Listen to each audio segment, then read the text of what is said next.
दोस्तों नमस्कार, स्वागत है आपका आज दिन भर के मुख्य समाचारों में। यदि आपने अभी तक वीडियो को लाइक नहीं किया है तो लाइक कर दें और चैनल को भी सब्सक्राइब कर लें।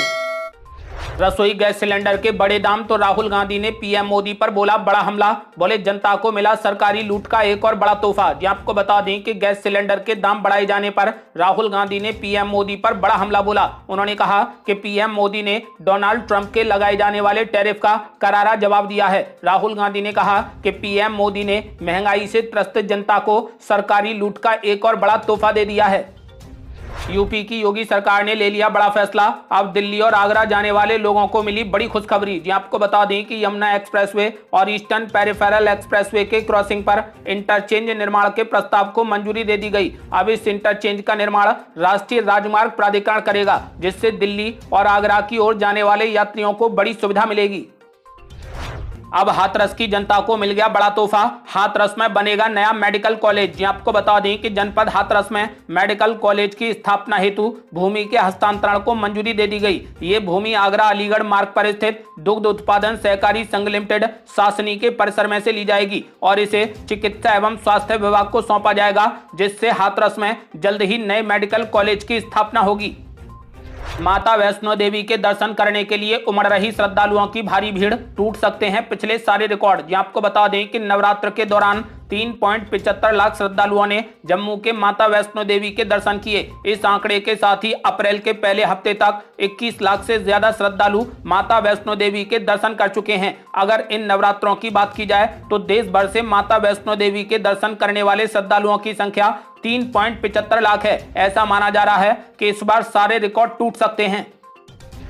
अब श्रद्धालुओं को मिल गई बड़ी खुशखबरी। केदारनाथ में हेली सेवा की ऑनलाइन बुकिंग हो गई शुरू। अब आराम से दर्शन कर सकेंगे श्रद्धालु। आपको बता दें कि केदारनाथ के लिए हेली सेवा की ऑनलाइन बुकिंग शुरू हो गई है। इस बार श्रद्धालुओं को पहले से ही सूचित कर दिया गया था कि बुकिंग केवल ऑनलाइन माध्यम से ही की जाएगी। इसके लिए IRCTC की आधिकारिक वेबसाइट पर बुकिंग पोर्टल दोपहर 12 बजे के बाद खोल दिया गया।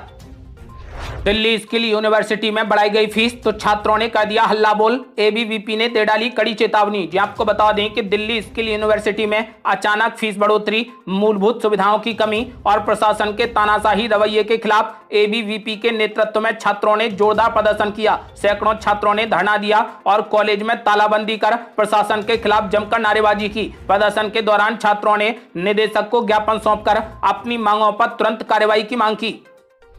अब औरंगजेब की कब्र को लेकर महाराष्ट्र के मंत्री ने कर डाली बड़ी मांग। कहा औरंगजेब की कब्र जिस शहर में है उस शहर का बदला जाए नाम। आपको बता दें कि महाराष्ट्र सरकार में मंत्री संजय सिरसाट ने समाजवादी पार्टी के विधायक अबू आजमी पर निशाना साधते हुए कहा कि वो औरंगजेब की औलाद हैं तो वो अपने घर में कब्र लगवा लें। साथ ही शिवसेना शिंदे गुट के विधायक सिरसाट ने कहा कि जिस शहर में मुगल सम्राट औरंगजेब की कब्र स्थित है उसका नाम खुल्दाबाद से बदलकर रत्नापुर रखा जाए। बिहार में नीतीश कैबिनेट की बैठक में 27 एजेंडे हो गए पास। मंत्रियों का वेतन भत्ता बढ़ा, 27,000 से अधिक पदों का किया गया सृजन। आपको बता दें कि मुख्यमंत्री नीतीश कुमार की अध्यक्षता में मंत्रिपरिषद की बड़ी बैठक हुई। कैबिनेट की इस बैठक में कुल 27 एजेंडों पर मोहर लगी। कुल 27,000 से अधिक पदों का सृजन किया गया। वहीं दूसरी ओर राज्य मंत्री एवं उपमंत्री और जो सचेतक हैं उनके वेतन में संशोधन किया गया है। इसमें 15,000 रुपए तक की बढ़ोतरी कर दी गई। पहले 50,000 रुपए वेतन था, जिसे बढ़ाकर अब 65,000 कर दिया गया। अब दिल्ली में घर का कूड़ा उठाने के लिए लागू हो गई नई व्यवस्था। दिल्ली में अब कूड़ा उठाने के लिए देना होगा यूजर चार्ज। आपको बता दें कि दिल्ली नगर निगम ने 1 अप्रैल 2025 से कचरा प्रबंधन के लिए यूजर चार्ज लागू कर दिया है। दिल्ली में अब कूड़ा उठाना मुफ्त नहीं होगा। ये शुल्क रिहायशी और व्यावसायिक संपत्तियों से वसूला जाएगा। 50 वर्ग मीटर तक के आवासीय मकानों से 50 रुपया महीना, 50 से 200 वर्ग मीटर के मकानों से 100 रुपया महीना और 200 वर्ग मीटर से बड़े मकानों से 200 रुपया महीना लिया जाएगा। वहीं दुकान, ढाबा, काफी हाउस से 500 रुपए प्रति महीना, गेस्ट हाउस और हॉस्टल से 2,000 रुपए प्रति महीना चार्ज किया जाएगा। मध्य प्रदेश में गर्मी ने तोड़ा पिछले 5 साल का रिकॉर्ड। इस बार 50 डिग्री तक पहुंच सकता है तापमान। आपको बता दें कि इस समय मध्य प्रदेश प्रचंड गर्मी की चपेट में है। भीषण गर्मी ने लोगों को बेहाल कर दिया है। प्रदेश में अप्रैल महीने में तेज गर्मी ने बीते 5 सालों का रिकॉर्ड तोड़ दिया है। मौसम विभाग ने संकेत दे दिए हैं कि पूरे अप्रैल और मई के महीने आसमान आग उगलेगा। साथ ही मौसम विभाग ने अलर्ट जारी कर दिया है कि इस बार तापमान 49 से 50 डिग्री तक पहुंच सकता है। उत्तर प्रदेश की योगी सरकार ने काशी की जनता को दे दिया बड़ा तोहफा। पीएम मोदी करेंगे नए घाट का उद्घाटन। ये आपको बता दें कि मुख्यमंत्री योगी आदित्यनाथ ने काशी की जनता को एक और बड़ा तोहफा दे दिया। प्रधानमंत्री नरेंद्र मोदी के संसदीय क्षेत्र वाराणसी में गंगा नदी के अर्धचंद्राकार घाटों की श्रृंखला में अब काशी को एक और नया पक्का घाट मिलने जा रहा है। योगी सरकार ने सामने घाट पर स्थित पुराने कच्चे घाट का पुनर्विकास कर उसे भव्य और आधुनिक स्वरूप में तैयार करवा दिया है। इस नए घाट का उद्घाटन खुद पीएम नरेंद्र मोदी करेंगे। वक्फ संशोधन कानून पर सुप्रीम कोर्ट में लगातार याचिकाएं हो रही दाखिल। अब सुप्रीम कोर्ट 15 अप्रैल को कर सकता है सुनवाई। आपको बता दें कि वक्फ संशोधन कानून को चुनौती देने वाली याचिकाओं पर सुप्रीम कोर्ट 15 अप्रैल को सुनवाई कर सकता है। इसे लेकर लगातार याचिकाएं दाखिल हो रही हैं। इन याचिकाओं में संसद से पारित कानून को मुस्लिम समुदाय से भेदभाव करने वाला बताया गया है। आपको बता दें कि फिलहाल अब तक वक्फ संशोधन एक्ट के खिलाफ 15 याचिकाएं दाखिल हो चुकी हैं। पश्चिम बंगाल शिक्षक भर्ती घोटाले में 25,000 से ज्यादा शिक्षकों की चली गई नौकरी। अब शिक्षकों को मिला राहुल गांधी का समर्थन। राष्ट्रपति द्रौपदी मुर्मू को लिखी गई चिट्ठी। आपको बता दें कि पश्चिम बंगाल में 2016 की एसएससी भर्ती स्कैम पर सुप्रीम कोर्ट का फैसला आने के बाद 25,752 शिक्षकों और गैर शिक्षण कर्मचारियों की नौकरी चली गई है। इस मामले को लेकर अब कांग्रेस पार्टी के नेता राहुल गांधी ने राष्ट्रपति द्रौपदी मुर्मू को पत्र लिखकर इसमें हस्तक्षेप करने की अपील की। राहुल गांधी ने कहा कि मैंने राष्ट्रपति से निवेदन किया है कि वे सरकार से अपील करें कि जो उम्मीदवार निष्पक्ष प्रक्रिया से चयनित हुए थे उन्हें अपनी सेवाएं जारी रखने की अनुमति दी जाए। 3 दिवसीय दौरे पर कश्मीर पहुंचे गृह मंत्री अमित शाह। हुर्रियत को लगा बड़ा झटका। 3 संगठनों ने छोड़ दिया साथ। जी आपको बता दें कि गृह मंत्री अमित शाह अपने 3 दिवसीय दौरे पर कश्मीर घाटी पहुंचे। इस दौरे के दौरान अलगाववादी संगठन हुर्रियत को तगड़ा झटका लगा। दरअसल गृह मंत्री अमित शाह के कश्मीर पहुंचते ही 3 बड़े संगठनों ने हुर्रियत का साथ छोड़ दिया है।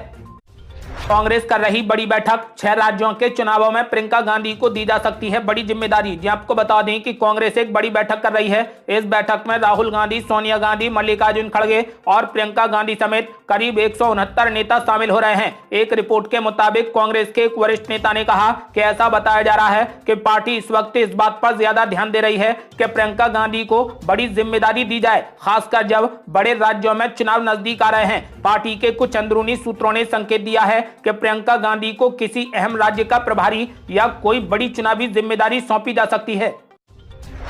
अब रामलला के बाद विराजमान होंगे राजा राम। अयोध्या में एक और प्राण प्रतिष्ठा की हो रही बड़ी तैयारी। जी आपको बता दें कि अयोध्या में भगवान रामलला की प्राण प्रतिष्ठा के लगभग 1.25 साल के बाद अब भव्य राम मंदिर में एक और अभिषेक समारोह की तारीख की जल्द ही घोषणा कर दी जाएगी। आपको बता दें कि राम मंदिर में अब भगवान श्री राम का भव्य दरबार भी बनकर तैयार हो गया है। ये दरबार मंदिर की पहली मंजिल पर बना है, जिसे राम दरबार के रूप में स्थापित किया जाएगा।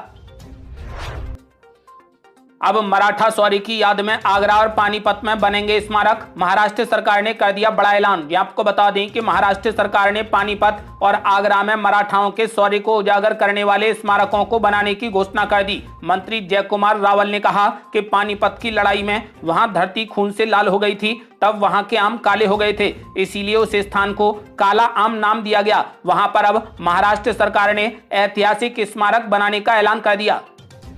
अब एक और क्रिकेटर ने राजनीति में ले ली एंट्री। पूर्व क्रिकेटर केदार जाधव बीजेपी में हो गए शामिल। आपको बता दें कि पूर्व क्रिकेटर केदार जाधव बीजेपी में शामिल हो गए हैं। उन्होंने महाराष्ट्र बीजेपी के अध्यक्ष चंद्रशेखर बावनकुले और अशोक चव्हाण समेत अन्य वरिष्ठ नेताओं की मौजूदगी में बीजेपी का दामन थाम लिया है। बीजेपी में शामिल होने के बाद भारतीय क्रिकेटर केदार जाधव ने कहा कि 2014 में जब से केंद्र में बीजेपी की सरकार बनी है, तब से जिस तरीके का प्यार और समर्थन उन्हें मिला है और जिस तरीके की उपलब्धियां पीएम मोदी और मुख्यमंत्री देवेंद्र फडणवीस ने हासिल की हैं, मुझे लगता है कि ये बहुत प्रेरणादायक है। आज के लिए बस इतना ही। कल फिर जुड़ते हैं कुछ बड़ी खबरों के साथ। तब तक के लिए नमस्कार।